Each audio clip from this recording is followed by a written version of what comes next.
What up, Solar Pros? Another episode of The Pursuit coming at you. I'm your host, as always, Josh Holland. Today, our guest is our boy, Mason Mahaffie.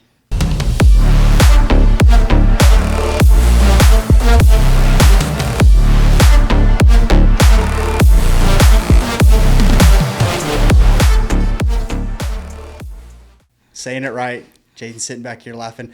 Everyone calls him Mahaffie, but we call him Mahaffie here. But dude, super stoked to have you on. Thanks for making the trip in, man. Yeah, thanks for having me.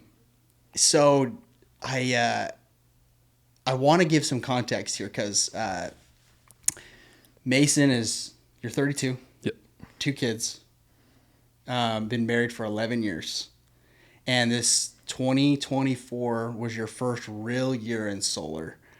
And I want to start off like this, and then we're going to back into it. But just give us an idea: accounts sold and installed on the year. I think it's 219, 217, something like that, and 102 installs with a pipeline that's still coming. Still cranking. Yeah.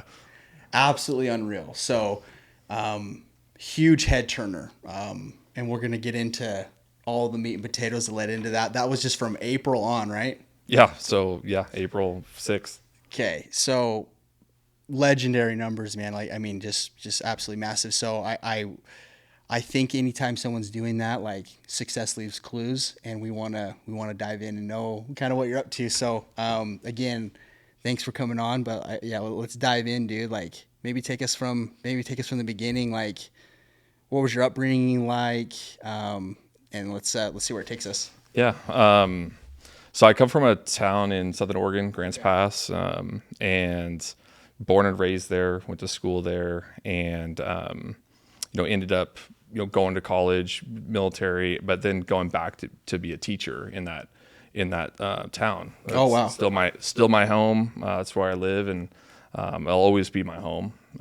And so that's, from there, it was just, what was I going to do as a teacher? And I was a teacher, coach, math and social studies. And so being a teacher was that something you always were thinking of doing? Yeah. So, loved school. Didn't like the academics part, but just, the sports, my friends, yeah. And just being able to, have fun was always something that I looked forward to and wanted to have in, like, my professional career. And so, I always thought I was going to be a high school teacher, and that's kind of what I wanted to do, football coach, basketball coach, and fell in love with the middle school, 6th and 7th graders. That age group just hit you. They're crazy, and it takes a crazy person to kind of be in that realm. But when I got there, it was just like, that's where I wanted to be. Just for knew. Sure. I knew. Yep. So what year is this when you start getting into teaching? It was 2015, 16 is when I started teaching middle school. And where'd you go to college? Southern Oregon University, just a small town school. I hated college. I just wanted to get whatever I needed to get done, just get it done, and so I could teach. That's awesome. So just wanted to take as many classes as I could. I was taking 16, 20 credits a term just to get it done. So what is it about teaching that, like, kind of drew you to it? Well, the people, the people that I worked with are just amazing friends. They're good at their job, but those kids, being able to be fun and exciting every day in class, you could see that those kids, middle school, they're on the path, and if they get off the path, you could still get them on a good path and steer them in the right direction. And by the time they're high schoolers, they're pretty much made up their minds. So it's a pivotal time period. Yeah, you can have a lot of influence on yeah, kids, very much, and they're fun. Yeah, and I just wanted to have fun and be a really good teacher. So was the financial aspect of it ever, like, talked about, or was it mainly just like, I have passion for this age group and then just being with these people and teaching? My wife and I are both teachers. Oh, she's Yeah. a teacher too. Yeah, she's a That's teacher too. great. Yeah, Yeah, so yeah, you she's guys are made for each other. yeah, she's she was a teacher. She is a teacher. I was a teacher, and Technically, you still are. Well, we'll get into Yeah. that. Hang on, hang on. yeah. But it was, it's never about for me, it was never about the money. It was just, be happy, live within your means and be able to grow a family and give back to the community, and, a community that's given me so much. I come from a, split household, and, three sisters, and I ended up living with my dad, going in through elementary school and middle school. My mom was super involved. But, it's just a, lower middle class, lower, not even middle class lifestyle. And, I think that's a lot of, going without and not having a lot of, financial means when I was a kid, has really pushed me to kind of run from that a little bit. I feel like I'm still running from that. Interesting. And yeah, it just doesn't matter how successful that, I am or was or whatever. It's just, I feel like I'm always still running a little bit from that. Well, what's interesting is, like, coming from that background, I feel like a lot of people want to, they end up chasing money pretty hard, but it seems like your passion, like, was more in, contentment. I don't know if it's contentment, but like the peace that comes from just keeping things simple. Yeah. And not needing that maybe lavish type stuff. Maybe elaborate on that. Yeah, I'm one of the most simple people that, Really? I mean, this Solar Pros jacket's from 3 years ago, 2 years ago. Let's go. And I'm not flashy. I was content because I was giving back and I was enjoying what I was doing. And, as a teacher, you make pretty good money in Southern Oregon. It was good. And so we weren't going without. Like, my wife and I were a middle class family, and maybe that's the stigma, is Yeah. that teaching is like, you're only making, not like what I guess most people are used to or think is great money. So, but maybe sounds as out there they pay better. Yeah, they pay pretty good Oregon. Okay. But you hear stories Yeah. that teachers making 2/3 of what we're making. Yeah. Okay, that makes more sense. Yeah. Okay. So it wasn't like you weren't, in your mind, you weren't sacrificing a ton because you guys were No. one of you were both working and definitely had means. Like, Yeah. it wasn't like you guys were we're struggling for a cause. Just no, 'cause no, not at all. I mean, Okay. there was always struggle because as a young couple, you're always Totally. trying to get through the next step, and but we were making 70 to 80 grand a year Okay. Yeah. Yeah. each. Okay. And, Well, there you go. Yeah. and it's like, yeah, that's great. Yeah, Yeah. That's like that's. yeah, I'm fine. Yeah. I'm very content, very happy. I don't know why. Maybe it's just me being ignorant, but I thought that a lot of teachers made 40. Arizona. Is that? That's an Arizona thing. Okay. Yeah. I mean, it's a national thing. Okay. I don't want to just slam Arizona, but Oregon pays pretty well. Yeah, it sounds like and low cost of living in Southern Oregon, and so we just live out on a farm and Sweet. keep life super simple, and got 2 boys that keep our life complex, and yeah. There you go, man. Yeah.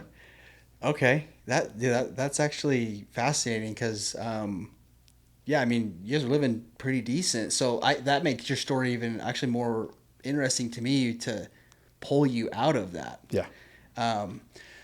So you're doing that for a couple of years, and then your buddy, if I remember right, sells you solar. Yeah. And then we start to kind of dip our toe in a little bit. Yeah, it's the typical. What we're doing is helping people now, but I was the one looking for help. I have a house that was having $300 and $400 bills 4 years ago. Oh wow! And in Southern Oregon. Yeah, and I'm all electric, so and Okay. I'm on property, so it has the well and the irrigation system. Gotcha. So I was looking for help then. Yeah. And so I put something on Facebook. I was like, hey, solar was pretty new out there. Yeah. There's only a few people, but I was just looking for. This is 2018. Yeah, 2000. No, it's about 2020. I think. Okay. Yeah, 2020, 19, 20. Okay. But for me, it was, if it doesn't make financial sense, I'm not going to do it. Yeah. And so I put it out on Facebook, and had a guy come out, and it was a car salesy guy, and I I was not going to be about that. And I find out literally a week later that my uncle and my cousin both went solar with the same dude. And I said, perfect. We got 2 guinea pigs and I can wait. And so I waited. They got solar and they loved it. I was like, okay, I put it out on Facebook again. Tell me something bad about it. And one of my buddies, he had just started. He was probably 2 weeks in, and calls me and says, hey, I'm just brand new. He's like, I'd love for you to be one of my first customers. And I said, perfect. Because, I could look him in the eyes, because we went to school together. And I said, I could look him in the eyes and know that, he's not BSing me and he cares about my family. Yeah. And that's you could just feel it. You could feel it. And, we had years of relationships with that. Yeah. So it's like, I knew that was the guy that if this was going to make sense, he was going to be the guy. Interesting. And so, I put him in a blender of questions because I was the math teacher. It's like, it has to pencil.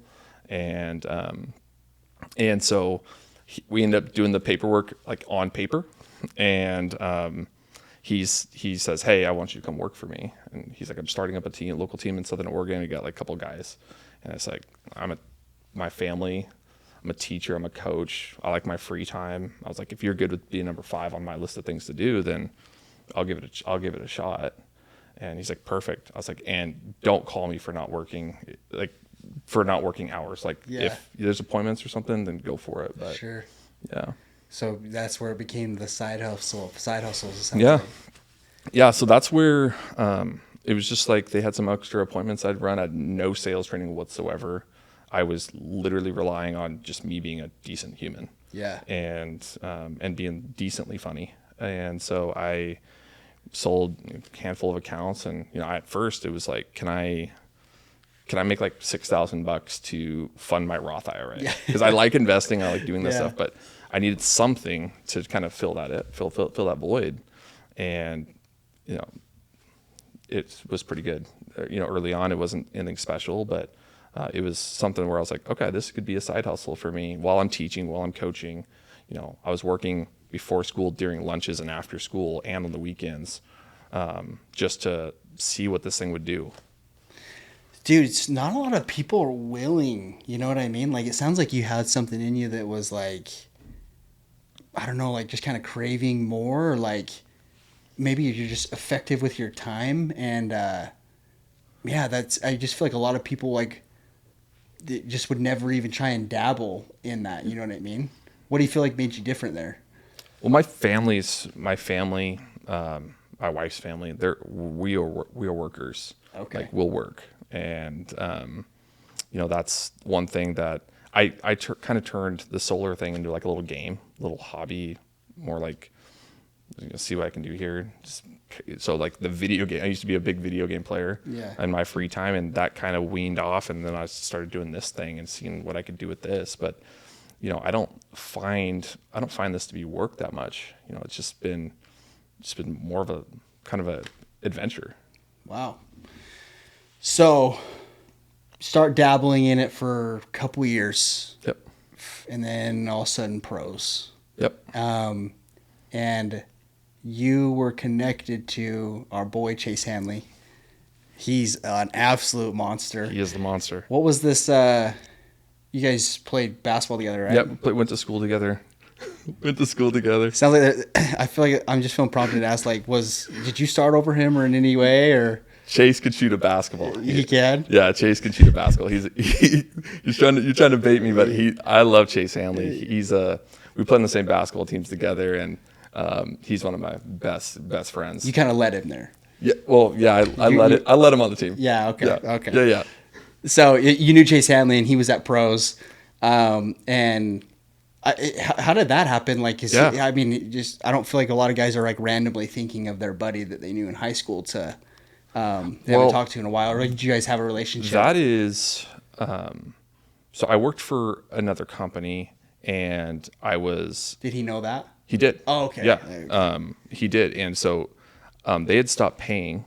They'd stopped paying me, and installed PTO. Customers super happy. Beautiful ground mount. It was awesome, and I'm waiting for like 4 months. And since I was so far in the shadows, they weren't expecting me to work because but I was also sitting there going, if they're not going to pay me, I am not going to run a single appointment. Yeah. And this job needs to be paid out. Yeah. Well, that company dissolved. And at that point I was just like, I'll just be a teacher. I'm totally good. Yeah. I do just fine. And then I reached out because I was like, okay, I needed a installer that could just throw some deals in here and there, like I'd been doing for years. Yeah. And so I reach out to Chase, and he flies up to Grants Pass where he lives, like his family's there, and we have lunch, and he's just running me through some deals, and I didn't even understand what all this stuff was. I was selling solar on a $3.13 red line in Southern Oregon 3 or 4 years ago. Jeez. And I had no idea. I didn't even know what I was doing. I was just like, okay, I can't sell below this. Had no idea that all the managers, I was just blind because I wasn't taking it seriously. Yeah. Side hustle. Yeah. Yeah. So it's like, okay, yeah, here it is. But, it got to, as the interest rates and stuff started shifting, I couldn't make it make sense for homeowners anymore. Yeah. So if I'm not making it make sense for homeowners anymore, and that was my whole thing, I was like, I'm going to help save this person money. And it actually made some of the people that I was working for mad because they're like, you could have sold this thing, way more than this. I'm like, yeah, but I'm not helping somebody. And so it stopped making financial sense. The same reason why I got it on my house was going to be the same reason why they were going to get it on theirs. It has to pencil for them. And I couldn't make it make sense anymore. And then they weren't paying me. And so Chase and I had lunch, and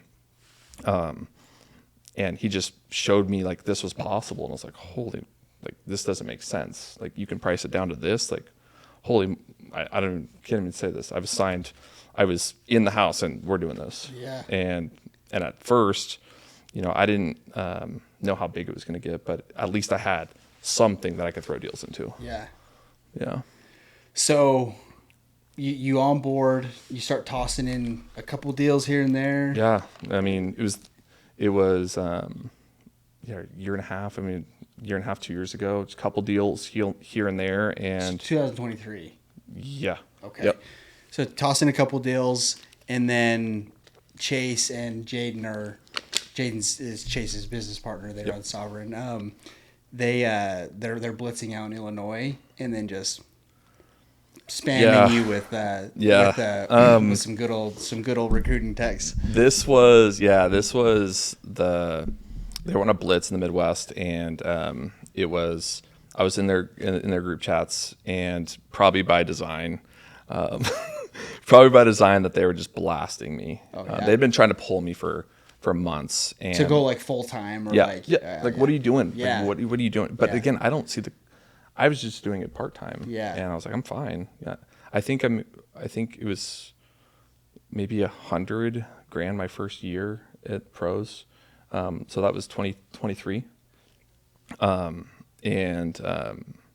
side income on top of teaching. Oh yeah. So the joke became that teaching was my side hustle. That was the joke. And like my buddies, like I'm very private with, my stuff, but, they knew. Yeah. But I also I don't show that stuff. Yeah. And, That's cool, man. And so I just respect the grind, respect the work, and the work that you put in is going to pay off. So I probably made 120 the first year. Wow. That I was just throwing in accounts here and there, referrals. And then we go into 24 last year, and they go out and blitz the Midwest, and I'm seeing the amount of volume that they're doing with at that point it was just a small group of guys, all self-genning and a few setters here and there, and I'm sitting there literally in class teaching about Julius Caesar and pre-algebra, and I'm like, what am I doing? Like I'm sick to my stomach, and because I'm like, these guys are really good. I mean, Chase Hanley's probably the best sales guy in the entire company. I'd put my life on that. Yeah, he's kind of undercover with it. Very undercover. Yeah, very. He's legit. And so I'm watching them do this, and I go home, and I'm just like, I tell my wife, Shani, and I'm like, hey, these guys are putting in a bunch of accounts, like, and they're just doing it, and it's easy for them. And I was kind of just brainstorming some of the numbers, and she's like, you got to go. Yeah. You got to go. You can take time off. If it doesn't work out, it doesn't work out. Come back. And I spent my entire life in Grants Pass, and so when I was, it was hard for me to ask the district and the people that I worked for years for this opportunity. So it's like, hey, what's it look like to take a year off? And they made it work for me, and I'm still literally could go back right now.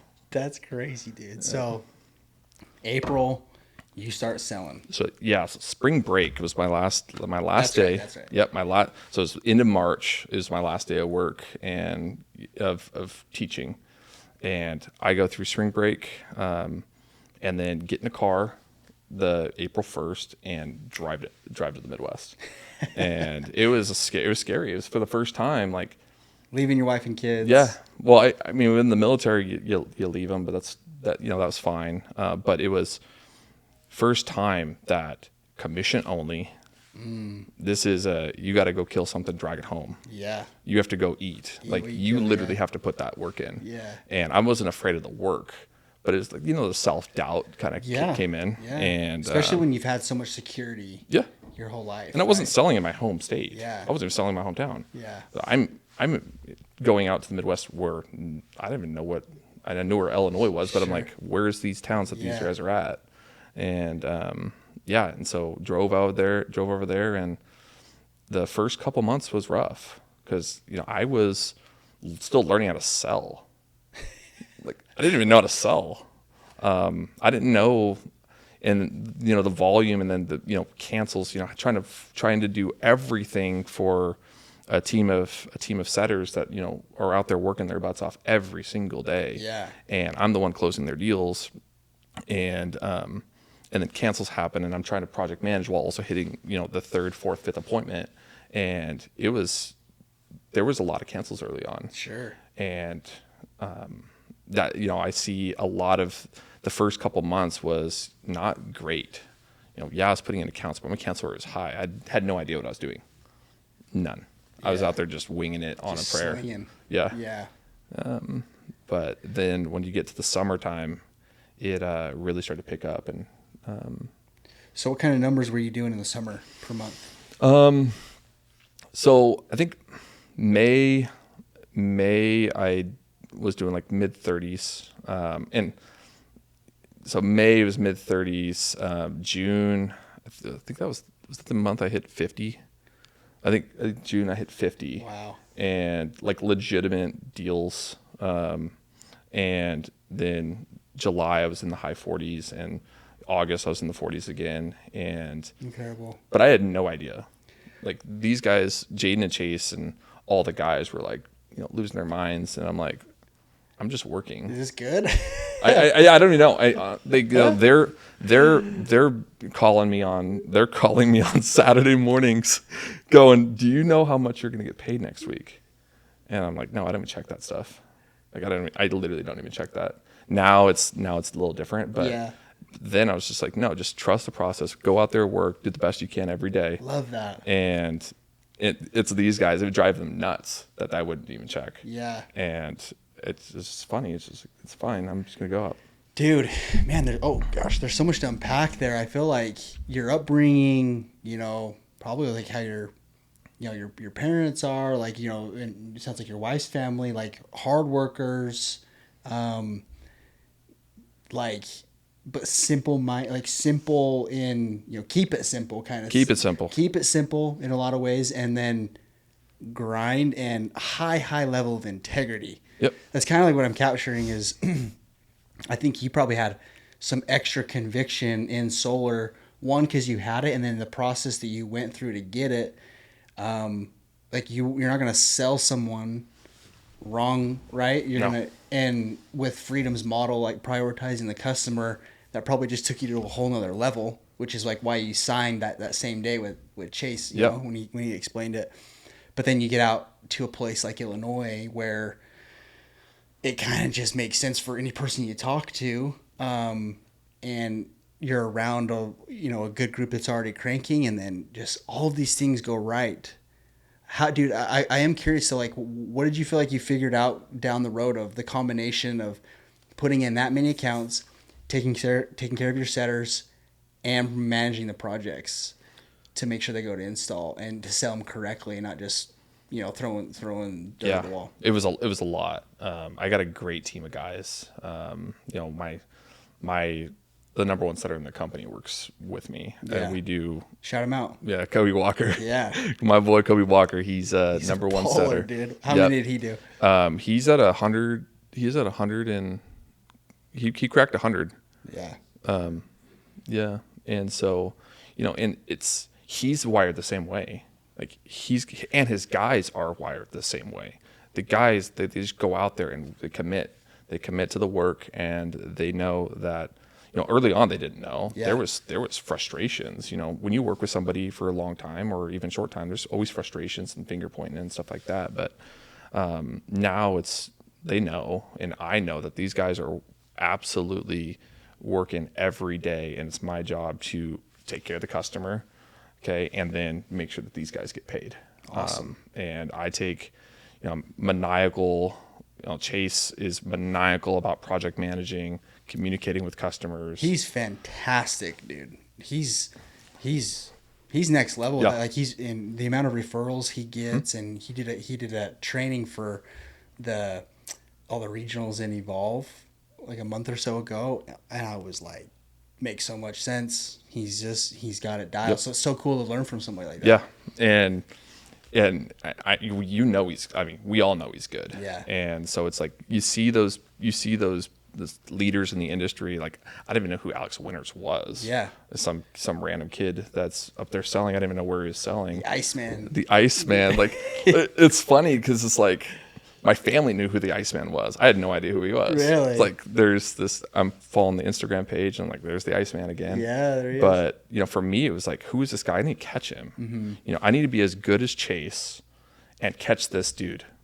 Like, I finally got to meet him in Puerto Rico, and what an awesome guy. Yeah. What an awesome guy. Yeah, he's great. But I didn't know who he was. I'm just like, here he goes. He puts in 5 again. Yeah. And it's like, okay, here we go. And He's obsessed, dude. Yeah. Yeah. Like, I tried to get him on the pod a while ago, and he like ghosted me. Gotta sell. I'm like, Yeah. all right, Yeah. can't hate on that. But it's those types of leaders that are out there that are lead from the front guys that, that's who I'm striving to be, and every day. Yeah. It's not a 1 week thing, a 2 week thing. It's like every day. Can we be the best we can for not only our guys, but for the families and everybody that we're trying to help. totally. Yeah.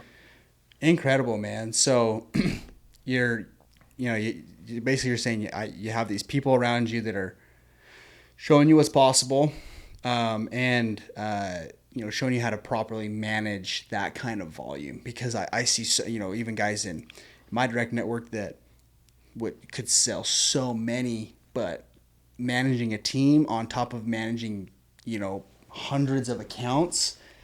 Whew, that's so much, dude. And These guys were begging me to get white glove. Oh, yeah. And I was just like, I'm not wasting my money on that. Yeah. Like, I need to make sure. Like, they're like, you need an assistant, you need this, and this, and I'm like, I just need to work harder. Like, I'll get up. I'm up at 5. I'm not going to go to bed till I'm good, and I'm going to get up the next day and make sure that I'm cranking. Because it doesn't matter. It doesn't matter how many you sell. It literally doesn't matter. Yeah. It's all about installs. Totally. And because at the end of the day, the amount of installs is the amount of people that you actually helped. Totally. Yeah. I mean, that's it. Yeah. I mean, I think pros in general just needs to be better that way. And I think that the mind shift is shifting to, dude, installs are the only thing that matters. Dude, so when we were chatting earlier, you had talked about, and I think it's just so relevant, how often in this job guys are 1 foot in and 1 foot out. Let's elaborate on that, dude, because I think that you're such an incredible example of like what it looks like when you can just go all in? Yeah, I was one toe in. Yeah, one pinky toe. Yeah, one peaky toe in that for a couple years and just solar in general. Yeah. And then it wasn't, and I was doing fine. Yeah. 100 grand here, fine, great, awesome. Sure. It doesn't bother me one way or another, but it's could I, if I really did this, would I be really good at it? And so, there's a lot of guys that are out there that are putting in one account a month, 3 accounts a month, one install a month, and they are literally 4 months away from changing their entire life if they just go in and do it at a high level with a good set of people around them. Yeah. And I'm living proof of that, because I didn't think I was going to be here 6 months ago. Like I was the guy in the shadows, just going to keep working and see what happens. But there's a lot of these guys who are just putting in a little bit of time. They're not taking it seriously. And when you take it seriously, it's just like, wow, this could be huge. And it has been. It has been. Well, it's interesting, and maybe you can answer this, is I feel like normally, like when you see people take massive action, I mean like massive action, it comes from one of two things. It comes from inspiration or it comes out of desperation, right? Backs up against the wall, shit's gonna hit the fan. I gotta move. I gotta make it happen. And then they go do crazy things they never thought they could do. And I feel like most people wait until they're desperate to have to act like that. And then there's the other side of, allowing yourself to be inspired enough, ready enough, willing enough to take, that inspiration and then move into massive action. For you, it seemed like it wasn't even that. Like, what was it? Like, because like you obviously were in a great financial spot, content, fulfilled, had all your stuff, but it was like, what drove you to want to be all in? Because it didn't come from desperation, it seemed like, at all. Well, I was very fulfilled as a teacher and a coach, and I love the people I worked with and I love the kids, but I was comfortable, and that's not how I grew up. That's not how I grew up, and so the scarcity mindset of I don't know if I have enough, I was in desperation mode growing Really? up. Okay. Growing up, that is, we got 2 meals a day at school, which is great, and we got dinner at home. And there was months on end where we got top ramen, peanut butter and jelly, and on Tuesdays you'd get a cheeseburger from McDonald's, and that was our meal plan for the week. Wow. And so that growing up in the kind of those desperate times. And then being comfortable, and I'm still battling this. I'm very much in my soul. Like my kids are, middle class family, and that bothers me because that's not how I grew up. And I don't know, maybe it's because if they don't feel a little bit of that desperation, will they work hard? So as a dad, I'm battling this thing, going, I can give my kid whatever he wants, both boys. I'm not going to do that because they're not going to learn that there's a little bit of desperation that needs to happen in order for them to start driving through. And so getting out of that comfort zone, back last spring break and putting myself in a desperation zone got me to do back against the wall. Interesting. The best work I could do is always back against the wall. You have no other choice. And so, I think being always chasing or running from something a little bit has pushed me to work as hard as I do. Well, dude, you bring up a good point, because like this idea of being in this comfort zone, right? You hear it talked about all the time, self-development stuff. It's like you have this comfort zone, and then to push out of the comfort zone means discomfort, and people don't like that. So that's why most people are just good with what they have, and they're, your own comfortability is kind of like your own hell in a lot of ways. Yeah. And it's not until you can push past that, but it's the courage that it takes to push out of your comfort zone into like that growth zone. That gap in between those two and like the journey that it takes, it's subjective to the person, because what maybe makes, this person comfortable or uncomfortable to you is completely different, right? Like, your growth zone might be way out. Like, this is, that's a Mount Everest to this person. To them, it could just be, working a job, that's them getting uncomfortable. So it's so subjective to like where you're at in life. And I think you're bringing up a great point, is it's always, I think in our being, that we have to continue to press that a little bit, because we weren't designed to be content. You know what I mean? Like, we don't need to do it at the expense of our families and stuff, but we do need to push out of there to continue. Like, we want the growth. Maybe that's like what you're chasing is just constant growth. Yeah, and just to see how far I could take this thing. If solar ended tomorrow, I could be a teacher tomorrow. Yeah. Like I could do that, and I'd be just happy. But there is something about chasing, getting into that kind of growth. Like, what can I actually do? Like, my wife and I are very big planners. We always set goals for each other and for ourselves. And, when we're having that conversation in spring of, 24, it's, Mason, you can go achieve every single one of our goals in a year.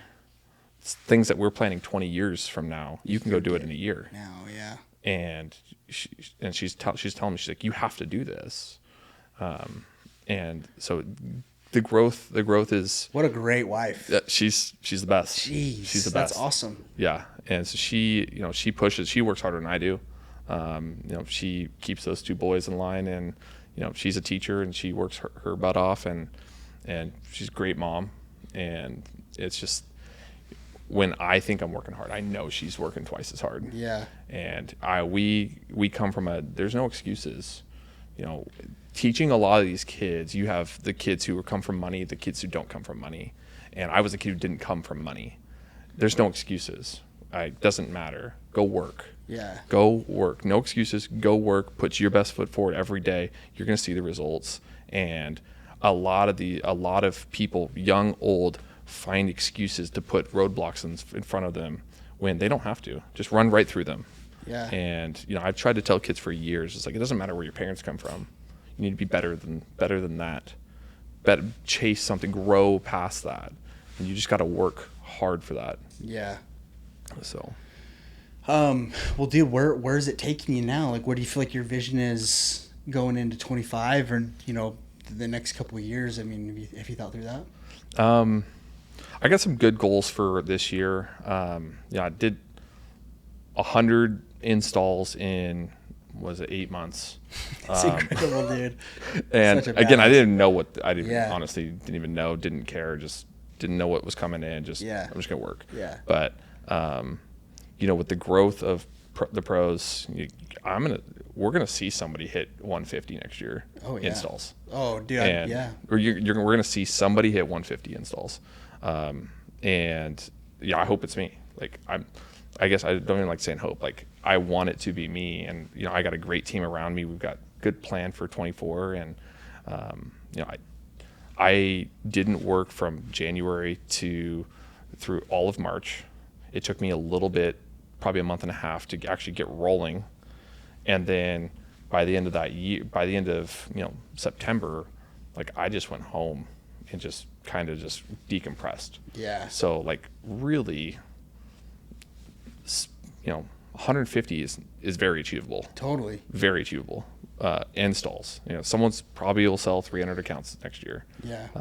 But installs are what matters. Those are the people you can help, and those are the people you did help. Yeah. And so, 100 installs is not my goal next year. It's going to be to have a couple of offices and really see the management side. Like, I had to manage my team.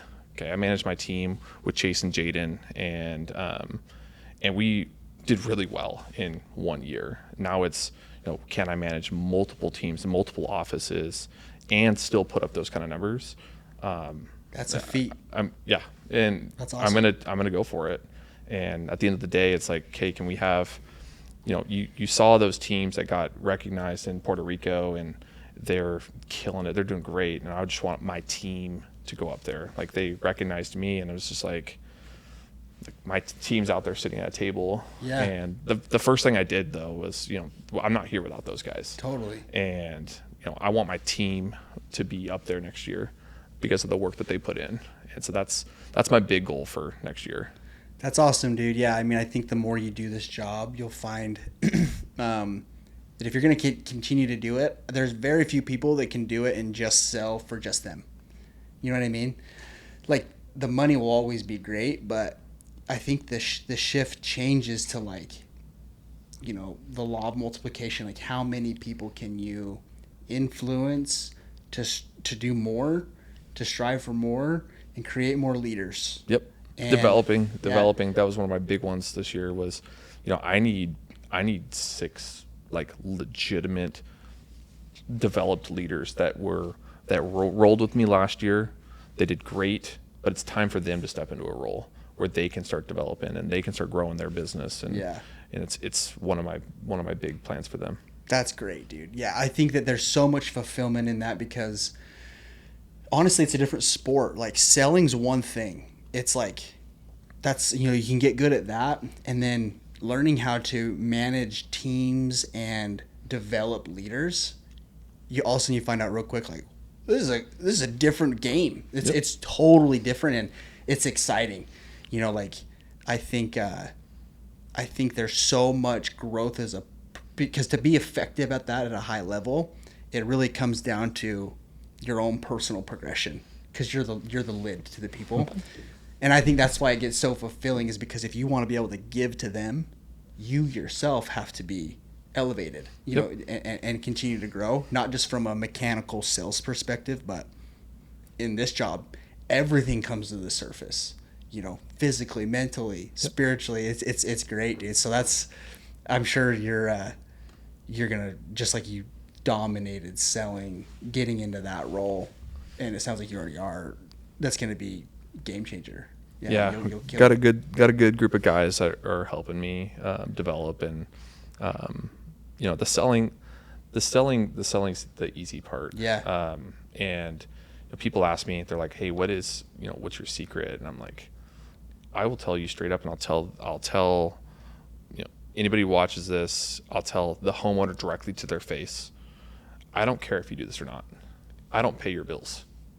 And at the end of the day, they are the ones that have to pay their bills, and they can choose to pay more or pay less. It doesn't matter to me.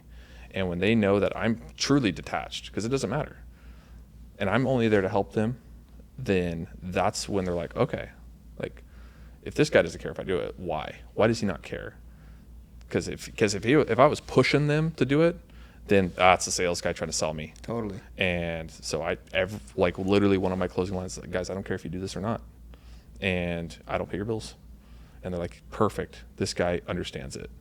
And now that's a lot of that translates to a bunch of sales and installs. But we got a great team of guys that I enjoy working with every single day. They become some of my best friends. Jaden and Chase and Taylor and Kobe, some of my best friends that I've been able to grow with. And that's how to be a fast growth, because it's like you got dropped in last April. That's so cool. And it's like you can either sizzle or just cook. And I'm not going to get cooked. So I love it, dude. So I love it. It's I'm really excited for 2025 and beyond, because we don't know where this is going to take us, and we just can chart a path and just really be mindful and help bring as many people with us as we can. That's awesome. Dude, I mean, to wrap up, any advice you would give a guy that wants to do those type of numbers, right? Like, commitment wise, skill set wise, like anything that comes to mind, like what advice would you give somebody that's like, dude, I want to go replicate what Mason just did. I want to install 100 plus. What I would tell you is you gotta have the heart to take care of people. if you only have a certain amount of times that you're going to be sitting in front of a homeowner, you got to make every single one of those things count. And if you're out there trying to sell and you're not out there trying to help, you're going to install a third of what you could have. Yeah. And you know, the model that Freedom has is like, you can help. You can absolutely help people if you really want to. Yeah. And I would challenge everybody to help more people, because it comes down to, you know, what do you want to do? Do you want to raise someone's bill by $100, or do you want to help them? Mm-hmm. And I'm not going to raise someone's bill by $100. Yeah, I can spin the math. I was a math teacher. That's no big deal. But I'm not helping a family. I'm not helping a single mom with 3 kids if I'm raising her bill. Mm-hmm. And, you know, how are you going to get a referral by raising someone's bill like that? Totally. You know, so for me, it was go help people, work hard. What you think is hard is not. There's still more I can give. And there's somebody that's, you know, the cool thing about, you know, going to Puerto Rico is it's the first time that I get to see who was working at this company. Yeah. Because couple years, I didn't care. I'm just out here doing my own thing. Yeah. And I'm going to take the guys that are with me, and we're going to go do things. And but I got to see different groups of guys, all with their teams, all around there, and just talking to them. And you know, a single sales rep can go do 100 accounts if he has, you know, 8 to 10 guys that want to work with him. And so you can either knock doors yourself, or you can have guys knock doors with you. You know, I do knock doors very rarely anymore because there's so much other things I got to do. But you know, you see all these little teams of like 16 to 20 guys putting up massive numbers. Like that's 15 people that you need to go do something like that. And you could be the next, you know, big thing, next big team, next big region with just a handful of guys who want to go out there and match your intensity. Totally. And that's where I would give you advice is just work hard, take care of people, and have really good, loyal guys that will go and have that same kind of mission with you. So love it, dude. Yeah. Bro, thanks for coming on. Yeah, thanks for having Great me. stuff. Guys, go, you know, if you see him at an event, you know, into the leadership stuff, pull him aside, ask all the questions. Are you on Instagram? Yeah. You're on Instagram? Yeah. Find him on Instagram. Make connections. Like, you don't see that happen very often where somebody's going to do those types of numbers. And I think I can feel your integrity, dude, and just like your conviction in the path that you've chosen, and that it's getting you to where you want to go. So I admire you for it. But dude, thanks for coming on, man. I appreciate you. Appreciate you guys.